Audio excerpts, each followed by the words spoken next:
Bienvenue à tous. Aujourd'hui, on part explorer un coin du monde vraiment fascinant et, il faut le dire, assez méconnu. On va s'immerger dans l'oblast de Sakhaline. C'est une région russe particulière, la seule en fait qui soit entièrement composée d'îles. Imaginez un peu. L'île principale, Sakhaline, fait presque 1000 km de long, c'est énorme. Pourtant, la population est très très faible. On entend souvent que c'est un endroit inaccessible, trop loin, trop cher. Bon, notre mission aujourd'hui, c'est un peu de dépasser ça. Grâce aux sources qu'on a pu consulter, on va essayer de découvrir la richesse de sa nature, son histoire qui est mouvementée, et ses cultures bien spécifiques. Oui, tout à fait. Et nos informations, elles viennent principalement d'une présentation très détaillée. Une sorte de voyage virtuel, si vous voulez, à travers Sakhaline et les Kourils. Donc, ce qu'on va faire, c'est vraiment en extraire l'essentiel, les points clés, les choses les plus éclairantes ou surprenantes pour bien comprendre cette région, sans non plus submerger tout le monde sous une masse de détails, bien sûr. Une synthèse, quoi. Parfait. Alors commençons peut-être par la géographie de base, pour situer. Donc l'oblast de Sakhaline, ça comprend l'île principale du même nom, deux petites îles juste à côté, et puis cet archipel volcanique, les Kourils, avec 56 îles. Ça fait 59 îles en tout, et tout ça, c'est dans la fameuse ceinture de feu du Pacifique. Exactement. Mais fait intéressant, il n'y a pas de volcan actif sur l'île de Sakhaline elle-même. Par contre, oui, les séismes, ça, c'est fréquent. C'est une zone sismique active. D'accord. Et sur toute cette surface immense, on compte combien d'habitants? Environ 458 000 personnes seulement. Pour vous donner une idée de la taille, c'est vraiment très peu dense. Incroyable. Si peu de monde sur un si grand territoire. Et même les noms, vous savez, racontent une histoire. Sakhaline, par exemple, l'origine est assez drôle, ça viendrait d'une erreur en fait, des cartographes français qui auraient mal lu une carte chinoise, une inscription en mandchou. L'inscription décrivait l'embouchure du fleuve Amour, Sakhalian Oula, les falaises du fleuve Noir, et ils auraient pris Sakhalian pour le nom de l'île. Ah, d'accord, une méprise géographique, carrément. Et les Kourils alors? Pour les Kourils, c'est plus probable que ça vienne du mot kourou, ça veut dire homme ou peuple dans la langue des Aïnous, qui sont un des peuples autochtones de la région. Justement, les peuples autochtones. Les sources en parlent. Oui, elles mettent en avant surtout les Nifkès. On les appelait aussi Gilyaks avant. C'est un peuple très ancien sur l'île, mais aujourd'hui il ne serait plus que 4000 environ. Et ce qui est frappant, c'est leur langue. Elle est unique, mais elle est en grand danger. Moins de 10% la parleraient encore. C'est terrible, la perte d'une langue comme ça. Et leur tradition? Il y avait des choses étonnantes, non? Ces vêtements? Ah oui, les vêtements en peau de poisson, très ingénieux. Ils étaient réputés imperméables et coupe-vent. Parfait pour le climat local, quoi. Et la source mentionne aussi une petite anecdote culinaire amusante. Ils appellent parfois le caviar rouge l'ikra varénier. Varénier, Hmm, comme la confiture. exactement. Peut-être une façon de, je sais pas, dédramatiser un peu ce produit précieux. On trouve aussi le yukula, du poisson séché au soleil, une technique de conservation ancestrale très importante. Hmm. Et il y avait d'autres peuples? Oui, brièvement mentionné, les Orokis ou Yulta, eux ce sont des éleveurs de rennes encore moins nombreux, et puis les Aïnous bien sûr. On les reconnaît à leurs tatouages, surtout les femmes autour des lèvres. Eux, ils ont été en grande partie poussés à migrer vers Hokkaido, au Japon. Ces cultures, même très minoritaires aujourd'hui, font vraiment partie de l'identité de Sakhaline. Un héritage riche mais fragile, on sent bien. Mais Sakhaline, c'est aussi une histoire humaine beaucoup plus sombre, qui a marqué sa réputation. Je pense au bagne, la Katorga. Ah oui, impossible de parler de Sakhaline sans évoquer ça, hein. Les sources rappellent le voyage incroyable d'Anton Tchekhov. C'était en 1890. Il a 30 ans, il est déjà malade, tuberculeux, et il se lance dans un périple fou de 82 jours traversant toute la Sibérie. Incroyable. Pourquoi? Pour enquêter sur la colonie pénitentiaire. C'était une démarche presque journalistique, très engagée socialement. Son livre, L'île de Sakhaline, c'est un témoignage terrible sur les conditions de vie là-bas. Ce bagne a fonctionné de 1869 à 1906. Les sources mentionnent des photos d'archives, on y voit des prisonniers enchaînés à des brouettes, c'est glaçant. Ça a vraiment forgé cette image d'île-prison, de terre d'exil. Oui, une image très dure, j'imagine que ça pèse encore. Mais aujourd'hui, la vie, ça ressemble à quoi? La capitale, Yuzhno-Sakhalinsk. Dans une ancienne résidence préfectorale japonaise, style Teikan-zukuri. Ah oui, un reste de l'époque où le sud de l'île était japonais. Exactement, entre 1905 et 1945.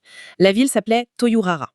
Ce bâtiment, c'est un témoin visible de ces couches d'histoire. Et il y a des choses plus modernes aussi. Oui, on parle des muralies, de grandes fresques murales qui décorent les immeubles. Ça apporte de la couleur.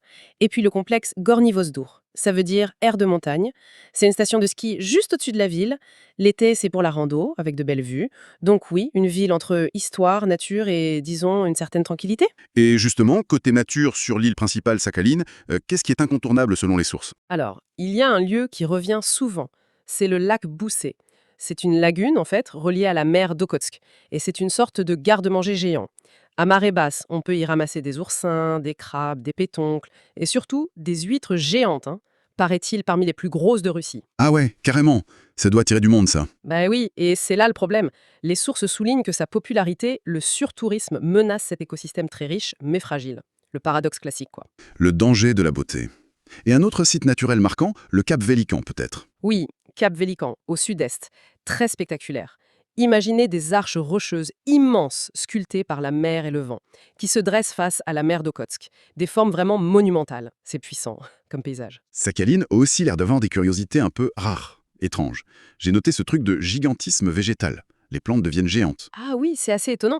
Les sources décrivent ça bien. Des plantes communes comme la bardane, les fougères peuvent atteindre des tailles folles, jusqu'à 2,5 mètres de haut. On peut sentir tout petit au milieu d'un champ de bardane géant, apparemment. Pourquoi exactement? Les sources ne détaillent pas, mais c'est un phénomène local connu. Et on utilise ces plantes géantes. Oui, figurez-vous, on parle d'un plat typique, le poisson en bardane. C'est du saumon cuit à l'étouffée dans une grande feuille de bardane. Simple, local, efficace. Fascinant. Il n'y a pas que les plantes, d'ailleurs. Il y a aussi des volcans debout. Oui, près de la capitale Yuzhno-Sakhalinsk, il y a le site de Pougaïtchovski, par exemple. Ce ne sont pas des volcans avec de la lave, hein, c'est du gaz naturel qui remonte et ça forme des petits cônes, des cratères d'où sortent de la boue, argileuse, froide ou tiède. C'est une curiosité géologique. Et puis, il y a aussi la côte d'ambre. On peut y trouver un type d'ambre local, la sakhalinite, surtout après les tempêtes. L'histoire et la nature sont vraiment partout, on dirait. Complètement. Prenez Alexandrovsk-Sakhalinsky. C'était la capitale administrative du bagne, là où Tchekhov est allé. Juste à côté, il y a des rochers connus, les Trois Frères. Ça marque le paysage et l'histoire. Plus au sud, Korsakov. C'est un grand port aujourd'hui, avec une énorme usine de GNL, de gaz naturel liquéfié. Historiquement, c'est là qu'a été fondé le premier poste militaire russe permanent en 1853. Mais c'est aussi un lieu de mémoire très fort. Une mémoire douloureuse, j'imagine. Oui, il y a un mémorial poignant pour les travailleurs forcés coréens, amenés par les Japonais pendant l'occupation, puis abandonnés là après la guerre. Une autre page sombre de l'histoire locale. Ce mélange d'industrie moderne et de souvenirs tragiques doit être particulier. Et j'ai lu aussi qu'il y avait des animaux sauvages en pleine ville. Oui, à Nevelsk. C'est assez unique. Une colonie d'otarides stellaires, des lions de mer assez impressionnants, s'est installée sur les brises-lames du port, en plein centre-ville. Incroyable. Une cohabitation assez surprenante, oui. Et pour finir sur la nature, il y a l'île Monéron, au sud-ouest. C'est devenu un parc naturel protégé, marin et terrestre, réputé pour sa biodiversité. Bon, après Sakhaline, allons plus à l'est, vers cet arc d'îles encore plus sauvage, les Kouriles, cette chaîne volcanique entre la mer d'Okhotsk et le Pacifique. Voilà, les Kouriles, 56 îles volcaniques, dont seulement 4 sont habitées en permanence. Elles sont nées la rencontre entre la plaque pacifique et la plaque eurasienne. D'où l'activité sismique et volcanique très intense. Et le risque de tsunami, j'imagine. Oui, c'est une réalité constante là-bas. Une des sources racontait qu'une usine de poissons sur une île avait été inondée récemment par une vague après un séisme. Il y a des panneaux partout pour rappeler aux gens de monter sur les hauteurs en cas d'alerte. Ça fait partie du quotidien. Concentrons-nous sur la plus grande de ces îles, Iturup. Les paysages ont l'air particulièrement volcaniques. Ah oui, Iturup, c'est un concentré de géologie spectaculaire. Prenez le plateau Yankito. C'est un champ de lave noir solidifié qui tombe directement dans la mer. Des formes très torturées, un paysage presque lunaire. Et puis, il y a les falaises blanches, un autre site emblématique. Blanche. Pourquoi? C'est du tuf de ponce volcanique, une roche très légère, très poreuse, d'un blanc éclatant. Ça s'étend sur près de 28 km de côte. C'est magnifique. Et ce blanc, il contraste avec du sable noir, c'est ça? J'ai lu ça quelque part. Exactement. Le sable au pied des falaises est noir. Il est fait de magnétite, d'autres minéraux volcaniques lourds qui résistent mieux à l'érosion. Le contraste est saisissant. Falaises blanches, sable noir. Pas loin, il y a aussi les roches noires. Là, c'est du basalte en colonne polygonale. Un peu comme la chaussée des géants en Irlande, si vous voyez. Oui, je vois bien.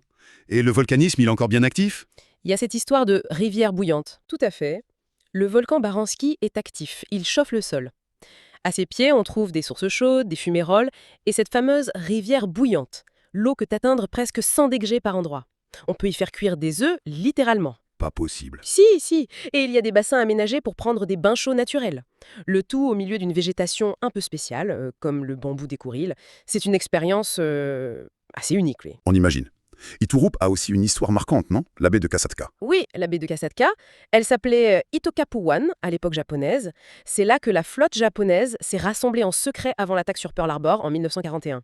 Un endroit isolé, mais qui a joué un rôle majeur dans l'histoire mondiale. Incroyable. Aujourd'hui, cette baie est aussi connue pour son immense plage. Très plate, à marée basse, elle crée un effet miroir impressionnant. Et il y a aussi les pescopadies. Ce sont des sortes de chutes de sable formées par l'érosion des dunes au-dessus.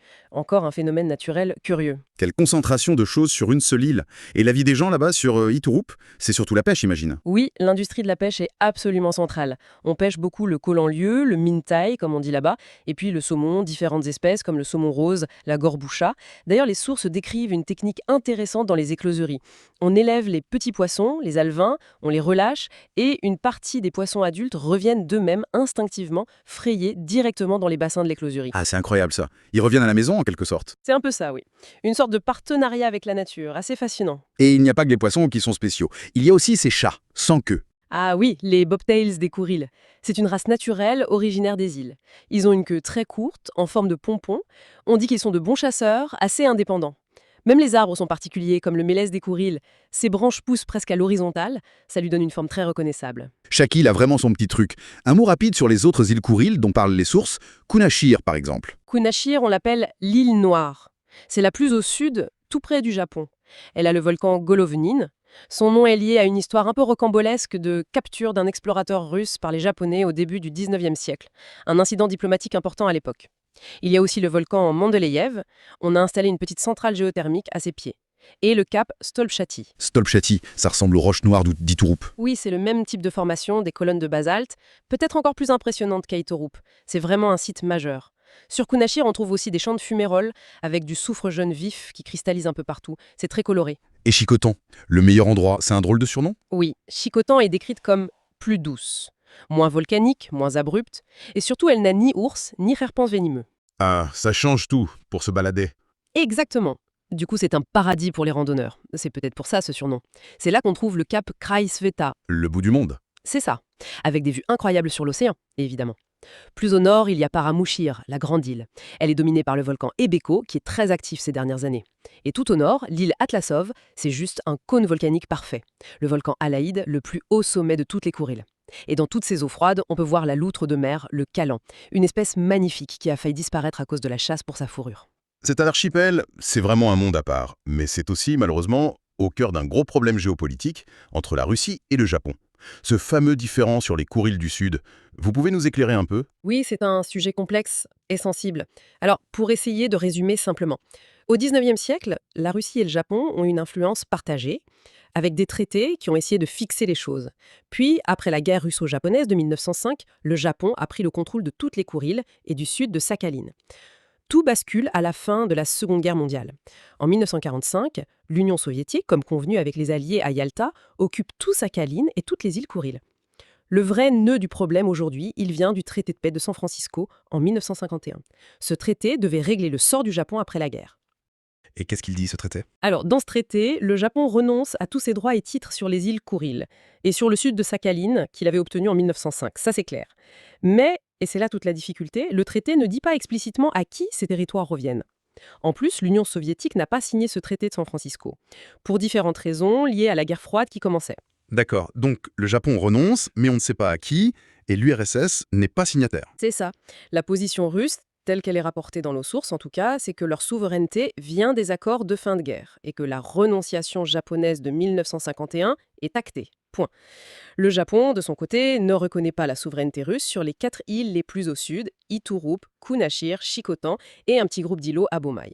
Il les appelle leur territoire du Nord. Et c'est ce désaccord fondamental qui fait qu'aujourd'hui encore, il n'y a pas de traité de paix officiel entre la Russie et le Japon. Notre but ici, bien sûr, c'est juste de rapporter ces faits et les points de vue mentionnés dans les sources sans prendre parti d'un côté ou de l'autre. Oui, merci pour cette mise au point importante. C'est complexe. Si on essaye de résumer un peu tout ce qu'on a vu, on a cette région vraiment unique, un oblast russe entièrement insulaire. On a vu la présence, discrètement importante, des cultures autochtones, comme les Nivks. L'ombre de la Katorga se bagne terrible, et le rôle de Tchekhov qui a marqué l'image de Sakhalin. Oui. Et puis, la force incroyable de la nature. Les paysages de Sakhalin, ses côtes, ce gigantisme végétal étonnant, les volcans de boue, et puis les Kourils, encore plus brutes, plus volcaniques, des îles nées du feu, toujours sous la menace des séismes, des tsunamis, avec aussi des ressources naturelles importantes. Le poisson, bien sûr, mais aussi des minéraux, de l'énergie. Et on ne peut pas oublier les couches d'une histoire compliquée, souvent tragique. Le bagne, on l'a dit, mais aussi le sort des travailleurs coréens, et puis ce différend territorial qui pèse encore aujourd'hui sur les relations dans la région. C'est vraiment une terre de contraste très fort.